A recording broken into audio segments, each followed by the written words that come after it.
The most Hallmark of all Hallmark holidays, Valentine's Day was forced into our hearts a millennia ago. Is it stupid?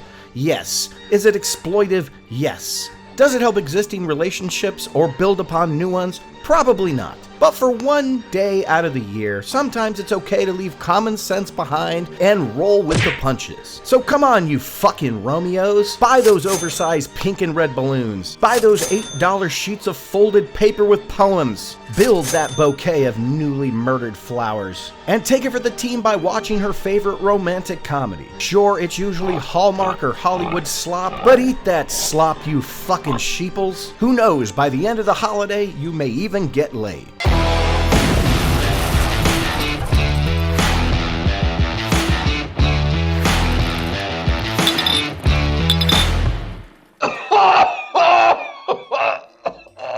Heartbreakers. It's a 2001 comedy directed by David Merkin. It stars Sigourney Weaver, Jennifer Love Hewitt, Gene Hackman, Ray Liotta, and two rare non-comedic performances from Sarah Silverman and Zach Galifianakis. It also stars Jason Lee. My brief history with this movie, it was one of those movies that I saw overseas while I was in the military. So whenever we would go somewhere and wherever we would port, we would try to go find movies to see. So we had no idea. We're out to sea for 6 months. We don't know what's coming out. We don't know what is what. We saw a poster with Jennifer Love Hewitt on it with caution tape wrapped around her hips that says, "Caution, dangerous hips ahead." And we're like, I don't care what it is. We're seeing this movie. And I'm glad I did because it's really funny. It is. I mean, for me, Sigourney Weaver carries this movie. Everybody else does a fantastic job, but Sigourney Weaver is the star, and it just really showcases how good of an actress she is. And the only thing that makes this movie worth watching is how committed they are to their characters. This movie falls apart completely from concept within the first 30 minutes if it's not for how committed everyone in this cast is. I like Jason Lee. He's done really good work, but he's such like the straight man in this movie. You could put anybody in that role, which is fine. Usually he's a lot more animated and comedic, but that wasn't his character here. But if we were being intimate, what, like fucking? Ray Liotta steals this movie sometimes. Gene Hackman steals every scene he's in. Yeah, all the actors know what they're in, and it's one of those rare movies where you see Sigourney Weaver get real goofy, and it's good to see her do it because, like you said, she owns it. She's really good. Yeah, and I mean, there's parts when they start talking about the con, especially some of those scenes with Sigourney and Jennifer Love Hewitt. You know, like who taught you the con? Like some of that is a little over the top for me, but they really bring it back, and then having that love story with Jason Lee because the movie is such a wrong kind of plot. Like it's really awkward, and it's an uncomfortable movie if you were raised with like any values, you know. And the movie really digs into that. For example, the opening shot is an aerial view of a church. Which shout out to Danny Elfman who did that. That just the theme. He didn't do the score for the entire movie, but he did just that Heartbreakers theme. Which when you listen to it, it really has that Oingo Boingo type of feel that it's really kind of an awkward and uncomfortable, you know, music tone. The script is slightly terrible when it comes to dialogue, except for the humor. The humor timing and the humor beats work really well. And the mother and the sister are talking about the con. It's borderline pathetic. Man, that sucks! As far as like the writing goes, they have no relationship whatsoever outside of the con. They don't really hint at a history of them being good mother-daughter. It's apparently they've always been like this. A lot of stuff happens really quickly in this movie, specifically the love story between Paige and Jason Lee's character. He kisses her one night. Next time he sees her, he says he's in love with her. The next time he sees her, he asks her to marry him. And don't get me wrong, she's very, very, very sexy in this movie. I don't blame him. Ray Liotta kind of saves our manhood as men because the whole movie is just really man bashing about like how powerful these, like the power that they're able to have over men, and kind of get them to do whatever they want. But I like it because they're using the God-given gift of sex appeal. I'm fine with women dominating men when they're using sex appeal. Sure. But yeah, Ray Liotta comes in and gets to deliver dialogue that almost belongs in a different movie. It's so good. College professor. Oh, what do you teach? College stuff. What are you, a fucking cop? sit down, junior slut. You two are gonna dry up in some filthy lesbo lockdown with bad lighting. Bad lighting. He gets all the fucking best lines for sure. That great scene when they get onto the boat and he starts shooting the fish. You're gonna live an honest life with me, chopping cars. So Jennifer Love Hewitt and Sigourney Weaver play mother-daughter, and they're con artists. The con is Sigourney Weaver's character seduces a very wealthy man into marriage without sex. She always plays it differently. Oh, I don't believe in it until marriage, blah, blah, blah. And the night of their wedding or the next day, Jennifer Love Hewitt comes in, not as the daughter, but as somebody else, and seduces the man, and Sigourney Weaver catches him. I don't blame Ray Liotta at the beginning of this movie when Jennifer Love Hewitt is bending over to pick up files.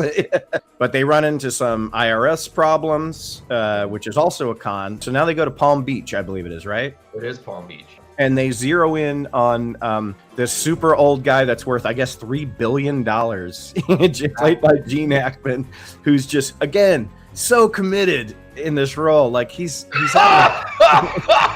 got a big old red nose, and he's such a dick, and he doesn't give a shit. And he has some of the best lines too.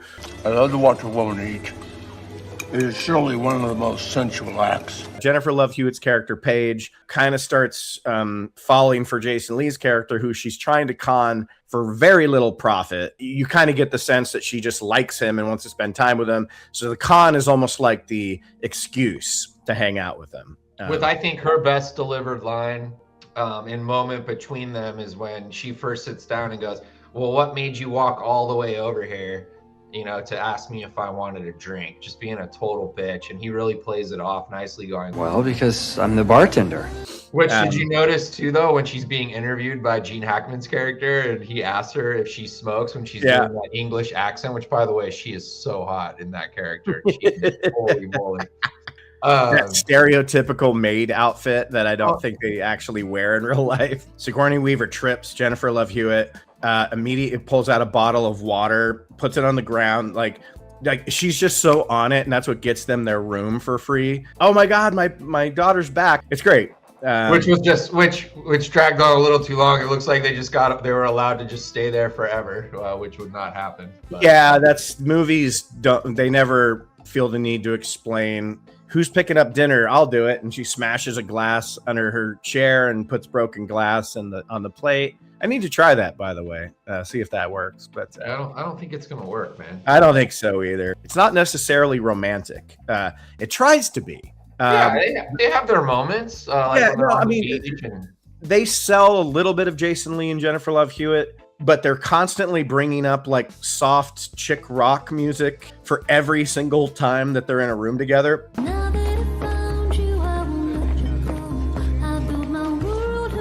But the story of the guy owning the bar and, it being his dad's, employees kind of depend on it. It's fine. You needed to have some morality tale in this movie, so you don't just hate these chicks. You have to root for them for some reason. You don't root for Sigourney Weaver at all until the end, because she's just the bad one pretty much the whole movie, Yeah. So you kind of had that in there, so you could see Jennifer Love Hewitt going, now that I'm doing my own con, maybe I don't want to do this, So it makes sense that it's there, and it doesn't take up too much, but Yeah, and then just the fun comedic stuff that pushes along an otherwise kind of horrible story. I think about Ray Liotta when he's getting ready to make love to her and he can't get her corset off, so he pulls out a knife and starts like cutting her clothes off. Poor Ray Liotta, he gets played so hard. Obviously he's into some shady business deals or whatever, but he's got a heart of gold. He does. He totally does. He feels terrible when he gets caught cheating, and that's what kind of throws the whole wrinkle into the con, is like he wants to go and apologize to her, not catch her for anything. He doesn't. His performance is so strong and believable when he confesses his love to her towards the end, when he finally meets up with her in Florida. That whole scene is that's just amazing acting. You're entertained. You're immersed in those scenes. Even a goody like Jack can't keep his wang in the hanger. It's Ray Liotta, man. I mean, dude was a legend. R.I.P. Really quick, can I share my favorite scene of Gene Hackman's? And I'm sure you love this part. This part made you laugh. So the one that sticks out for me is after the housekeeper gets arrested and she's getting it taken away by the police, and he pulls the policeman aside and hands him a big wad of money and goes, "Hey, if you could smack her around a little bit." If it's at all possible, could you slap her around a little bit? I love when he's at the auction and he falls over and someone comes to help him up and he just slaps their hand and all the ash from his cigarette just like explodes. Sorry. Jennifer Love Hewitt goes to set up her mark, which is David, played by Michael Hitchcock, who's really funny. He's the mama's boy. Ow! Ow! Ow! Ow! It stings, mama! It stings! Stinks, Mama! It stinks so bad! Everything happening in it is wrong, and the people that you're rooting for are kind of pieces of shit. But because it never gets mean-spirited and it's light-hearted, it could have gone really dark if you wanted to make like a serious movie with this kind of story. I mean, with murder and sex and betrayal. I mean, but this one, it takes it easy. It gets an easy PG-13 pass. Even though I think an R-rated version of this movie might have been even funnier, but it didn't need it. It didn't need it. It's funny enough. Gene Hackman's entrance into the movie is just a thing of legend, like it really is. And his exit is kind of unexpected, at least when it happens. And the movie suffers a little bit when he dies because he's no longer in it. Sigourney Weaver doing the Russian accent, and all she knows how to say is "duh," and the guy is just like, "Would you like to tickle my balls or whatever?" Tickle my Russian sausage. And she's like, duh, yeah. And Gene Hackman's just so smitten and stupid and laser focused on just fucking her that he doesn't really care or notice that her accent's bullshit. I love it, the art place really quick when they tell him that he can't smoke, and he's like, "Oh." And he just drops the cigarette. He drops it in the chick's fucking champagne. Nazi. Sigourney Weaver's giving Gene Hackman's character CPR, and all this she's doing mouth to mouth, and all this she comes up, and all the smoke comes out of her mouth. Great. What a great touch. Or when he like starts talking shit about the cigarette companies, or like, yeah, they're cigarette companies are saying nicotine's bad for you and all that. Yeah. And then he like blows out the smoke and turns away, and the parrot in the cage dies from like the smoke. It just fucking falls over. Yeah.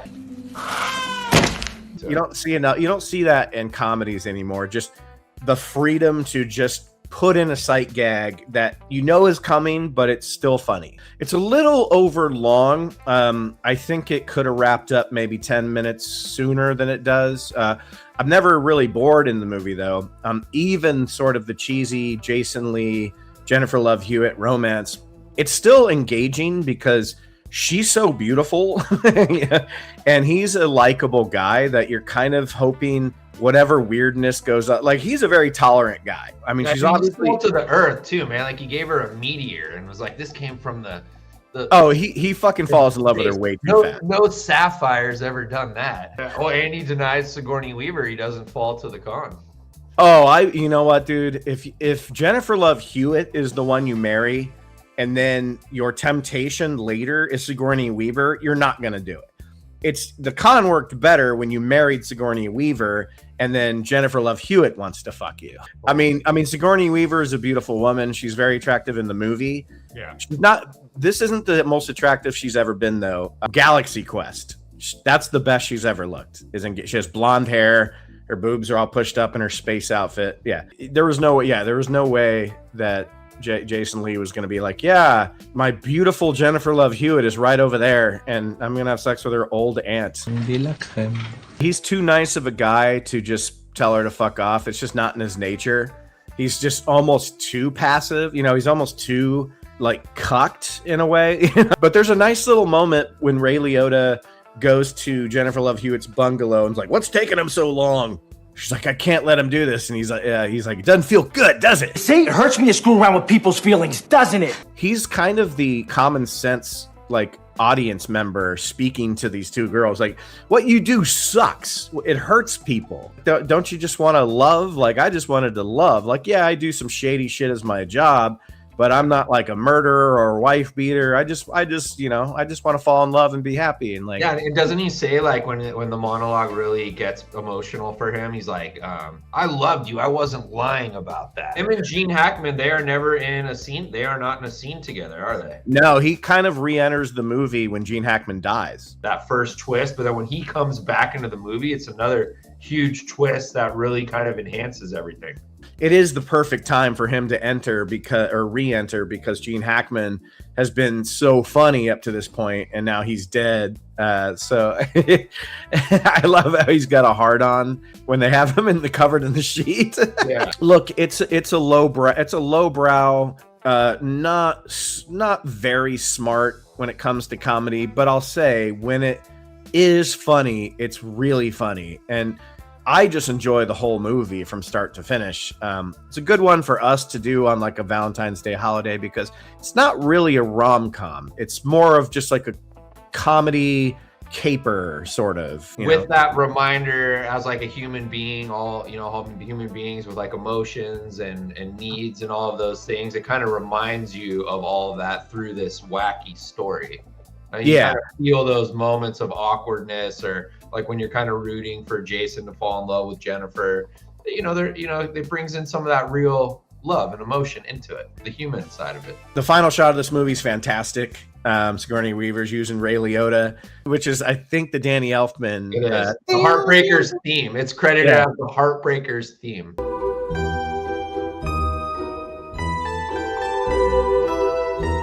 It's kind of sadistic but comedic, and you get this look on Sigourney Weaver's face that she's about to fucking spill all over the floor. So the budget of this film, Ben, was 35 to 38 million, and the box office was roughly 58 million. Is that considered a success back then? It's not. The budget was high, I'm guessing possibly because of the cast, because there's not much that in 2001 that would have justified this movie costing 35 million. For what it was, making $57.8 million total is a good gross, but not when your movie costs 35 million. I don't know why this movie cost so much to make. Maybe Gene Hackman, Sigourney Weaver are really expensive. Yeah. Sigourney Weaver is infamous for being very expensive in movies, so I'm guessing that's where a lot of the money went. But if it was made for 20, yeah, this would have been a bona fide hit, and you might even got a sequel. Who knows? It was successful in the eyes of people who saw the box office because it did do well. I believe it opened up at #1 when it came out. Did. But because of how much it cost, which people in 2001 didn't know back then, it wasn't so up on the internet all the time, all these details, so it seemed like a hit on the surface. And I remember it kind of being a hit, people talking about it and stuff. But the budget was too high, so it didn't make a profit. Yeah, well, and if that's just box office, I mean, I bought the DVD. So. Well, that's what IMDb and stuff doesn't tell you is back in 2001, not only did you have DVDs, you still had VHS coming out in 2001. Yeah. VHS didn't disappear until 2005. So this movie probably made $50-60 more million on home video and DVD sales. They just don't mention those on grosses because they're not part of a theatrical gross. As an actual love story, I would give it maybe like a C. You're just really not committed to it. You want them to get together, but it's just part of this hoopla of a story. But as far as an actual comedy movie, it's a really unique style of comedy. As we said earlier, you really have to have a certain sense of humor. But I think a lot of the writing isn't great, but it's made so believable by the performance of the characters. I think if you don't have Sigourney Weaver and Gene Hackman and Ray Liotta's acting chops in this movie, it never sold one DVD. Yeah, I'm right there with you with the romance. I give it a C, no higher, but I'm not going to dip any lower because you are rooting for them. Jason Lee is always a likable guy in movies because he's a likable guy in real life.